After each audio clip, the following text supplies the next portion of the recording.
American revolution تھا امریکہ میں، اور برٹش انگریز امریکہ پہ حکومت کر رہے تھے، اور کئی امریکن اپنی دیش کی آزادی کے لڑ رہے تھے۔ ان میں سے جو اول نمبر پہ تھے وہ تھے جارج واشنگٹن، بینجامن فرینکلن، اور برٹش حکومت کے حساب سے اس وقت 1775 میں نمبر 1 ٹیررسٹ ان دا ورلڈ، سب سے بڑا دہشت گرد اس وقت تھا جارج واشنگٹن۔ برٹش حکومت کے مطابق اس وقت سب سے نمبر 1 ٹیررسٹ دنیا میں تھا جارج واشنگٹن۔ جب یو ایس اے کو آزادی ملتی ہے، وہ ٹیررسٹ نمبر 1، دہشت گرد نمبر 1 بن جاتا ہے president of U S A. آپ سوچ سکتے ہیں، ٹیررسٹ نمبر 1 بن جاتا ہے یو ایس اے کا پریزیڈنٹ۔ ایسی کئی مثال آپ پیش کر سکتے ہیں۔ ہم جانتے ہیں ساؤتھ افریقہ میں جب سفید حکومت تھی، اپارٹھائڈ سسٹم تھا، اس وقت سفید حکومت نے، وائٹ اپارٹھائڈ گورنمنٹ نے نیلسن منڈیلا کو قید کیا تھا 25 سال سے زیادہ رابن آئلینڈ میں، اور وہ حکومت کہتی تھی ٹیررسٹ نمبر 1 اس وقت تھا نیلسن منڈیلا۔ جب ساؤتھ افریقہ کو آزادی ملتی ہے اور گورو کی حکومت نکل جاتی ہے، تو نیلسن منڈیلا کو رہا کیا جاتا ہے اور اس کو دیا جاتا ہے نوبل پرائز فار پیس۔ آپ سوچ سکتے ہیں، جو شخص کو 25 سال سے زیادہ قید کیا جاتا ہے رابن آئلینڈ میں، اور کہا جاتا ہے ٹیررسٹ نمبر 1، دہشت گرد نمبر 1، اس کو وہی کام کے لیے رہائی کے بعد ملتا ہے ایوارڈ نوبل پرائز فار پیس۔ یہ نہیں کہ پہلے وہ برا انسان تھا اور پھر اچھا بنا، وہی کام کے لیے جس کے لیے اسے قید کیا جاتا ہے، اسی کام کے لیے اس کو ملتا ہے نوبل پرائز فار پیس۔ یہ ہے میڈیا، ٹیررسٹ نمبر 1 کو ملتا ہے نوبل پرائز فار پیس۔ تو میں یہ پتا لگتا ہے کہ جو بھی پاور میں ہیں، جو بھی طاقت میں ہیں، جو بھی لقب وہ طاقتور دیتا ہے، وہ لقب اس انسان پہ چپک جاتا ہے۔ آج کل لوگ یہ نہیں دیکھتے حق کیا ہے، دیکھتے طاقت کس کے پاس ہے۔ جس کے پاس طاقت ہے، جو وہ لقب دیتا ہے، وہ لقب چپک جاتا ہے اس انسان پہ۔ اسلام میں طاقتور ہمیشہ صحیح نہیں، حق ہمیشہ صحیح ہے۔ حق، چاہے وہ امیر یا غریب ہو، راجا یا فقیر ہو، گورا یا کالا ہو، اسلام میں حق۔ جو قرآن کی آیت سے میں نے شروع کیا تھا اس تقریر کو، وَقُلْ جَاءَ الْحَقُّ وَزَهَقَ الْبَاطِلُ، سورہ اسراء قرآن 17 آیت نمبر 81 میں، کہ کہو کہ حق آ چکا ہے اور باطل ختم ہو چکا ہے۔ ایسی کئی مثال ہے۔ میڈیا کا اسٹریٹجی نمبر 6، چھٹی اسٹریٹجی جو میڈیا استعمال کرتی ہے، جسے کہتے ہیں ڈبل سٹینڈرڈز، اردو میں کہیں گے دوگلا پن، ڈبل سٹینڈرڈز۔ میڈیا کہتی ہے کہ مسلمان خواتین حجاب میں ہیں، یہ خواتین پہ اسلام ظلم کر رہا ہے۔ کیوں؟ کیونکہ حجاب میں ہے۔ دوسری اور ہم دیکھتے کرسچن نن، کرسچن سسٹرز، وہ بھی حجاب میں، اس کا بھی سر ڈھکا ہوا ہے، لیکن کہتی ارے واہ یہ خواتین کتنی ماڈسٹ ہے، ماشاءاللہ کتنا پردہ کرتی ہے۔ تو مسلمہ پردہ کرتی ہے، حجاب کرتی ہے، تو کہا جاتا ہے یہ خواتین پہ ظلم ہو رہا ہے۔ کرسچن سسٹرز نن جب پردہ کرتی ہے تو کہا جاتا ہے کہ دے آر ماڈسٹ۔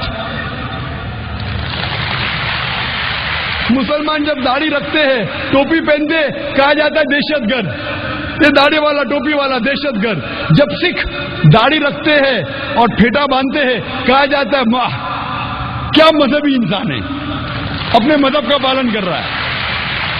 مسلمان داڑھی رکھتا ہے، ٹوپی پہنتا ہے، دہشت گرد۔ سکھ داڑھی رکھتا ہے، پھیٹا باندھتا ہے، مذہبی انسان۔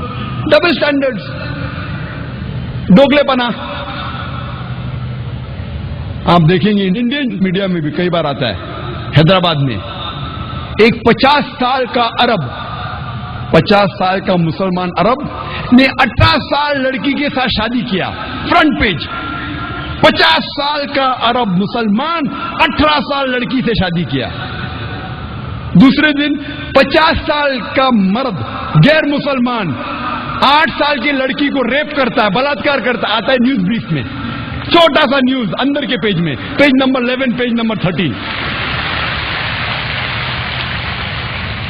ایک 18 سال کی لڑکی مرضی سے شادی کرتی ہے 50 سال کے مرد سے، آتا ہے فرنٹ پیج۔ ایک 50 سال کا غیر مسلمان بلاತ್ಕಾರ کرتا ہے، زنا بالجبر کرتا ہے 8 سال کی لڑکی کے ساتھ، آتا ہے نیوز بریف میں۔ کیوں؟ Double standards. ہم دیکھتے ہیں اکثر کہا جاتا ہے مسلم ٹیررسٹ، مسلم ٹیررسٹ، اسلامک ٹیررزم۔ اور آپ دیکھیں گے ایک پینل تھا ہمارے ایگزیبیشن میں کہ کئی بار دو اپوزٹ ہو ہی نہیں سکتا۔ مثال کے طور پہ اگر میں کہوں کہ ice is caught on fire, برف پر آگ لگ گئی، یہ ممکن ہی نہیں، برف آگ پکڑ ہی نہیں سکتا۔ اگر میں کہوں گا 4 سائڈڈ ٹرائنگل، 4 کونے والا ٹرائنگل، ٹرائنگل کے 4 کونے ہو ہی نہیں سکتے، ٹرائنگل کے 3 کونے ہوتے، یہ کانٹرڈکٹنگ ہے۔ اگر میں کہوں گا ہاٹ آئس کریم، گرم آئس کریم، ہو ہی نہیں سکتی۔ اسی طریقے سے اسلامک ٹیررزم، اسلام مطلب امن، ٹیررزم مطلب امن کے خلاف، تو اسلامک ٹیررزم ہو ہی نہیں سکتا۔ ایک مسلم ٹیررسٹ ہو ہی نہیں سکتا۔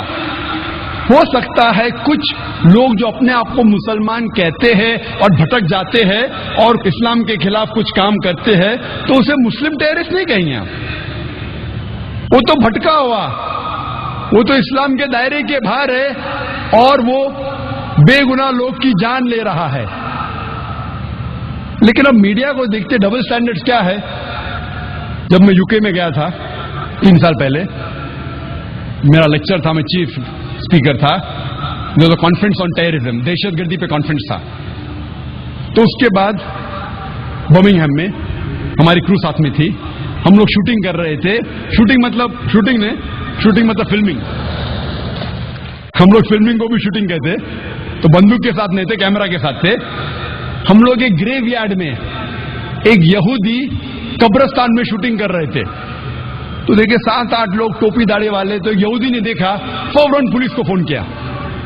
ہم نے شوٹنگ ختم کر لیے، فلمنگ ختم کر لیے، پھر پتا چلا کہ پولیس ہم لوگ کو ڈھونڈ رہی ہے، یہ کون 8-9 لوگ داڑھی ٹوپے والے، ابھی قبرستان میں کس کی جان لیں گے ہم بھائی؟ تو پتا چلتا ہے کہ لوگ ہمیں ڈھونڈ رہے۔ پھر ایک مشہور مسلمان چیف آف پولیس کو فون کرتا ہے کہ آپ کس کو ڈھونڈ رہے؟ نہیں، ہم کو پتا چلا کچھ لوگ وہ یہودی قبرستان میں کچھ چیز کرنے کے لیے آئے۔ تو مسلمان نے کہا کیا میں نے چند دن پہلے آپ کو DVD دی تھی ایک مقرر کی، ذاکر نائک؟ ہاں میں سن چکا ہوں، کیا اچھی تقریر تھی، وہی انسان تھا، وہی انسان تھا، وہ آدمی تھا قبرستان میں، مجھے پتا نہیں۔ وہ ڈھونڈ رہے کون داڑھی ٹوپی والا قبرستان میں کیا کر رہے۔ یہی UK میں، یہی انگلینڈ میں اکثر ہم جانتے ہیں کہ سب سے زیادہ جو بے گناہ لوگ کا جس نے قتل کیا ہے وہ ہے IRA، آئرش ریپبلکن آرمی۔ یہ آئرش ریپبلکن آرمی، یہ آرمی ہے، یہ خصوصاً کیتھلکس ہے، کرسچن میں بھی 2 بھاگ ہیں، کیتھلکس اینڈ پروٹسٹنٹ۔ یہ کیتھلک لوگ ہیں، انہیں کبھی بھی کیتھلک ٹیررسٹ نہیں کہا گیا ہے، کبھی بھی کرسچن ٹیررسٹ نہیں کہا گیا، کہا گیا IRA، آئرش ریپبلکن آرمی۔ علاقے کے بنیاد پہ جانا گیا، مذہب کے بنیاد پہ نہیں۔ ہم جانتے ہیں Tamil tigers, LTTE، liberation Tamil tigers علم، کبھی ہندو ٹیررسٹ کہا گیا ہم کو؟ نہیں۔ کیوں؟ کیونکہ مسلمان نہیں ہیں۔ الفا آسام میں، United liberation front of Assam, خصوصاً ایک ایسا آرگنائزیشن ہے، ٹیررسٹ آرگنائزیشن، جو خصوصاً مسلمان کا قتل کرتا ہے، اسے کبھی بھی ہندو ٹیررسٹ نہیں کہا گیا۔ کیوں؟ لیکن مسلمان میں پکڑا جاتا ہے، اسے کہا جاتا ہے مسلم ٹیررسٹ۔ کیوں؟ وائی دی ڈبل سٹینڈرڈز؟ وائی؟ اور تفصیل آپ اگر جاننا چاہتے تو میں تقریر سنیے از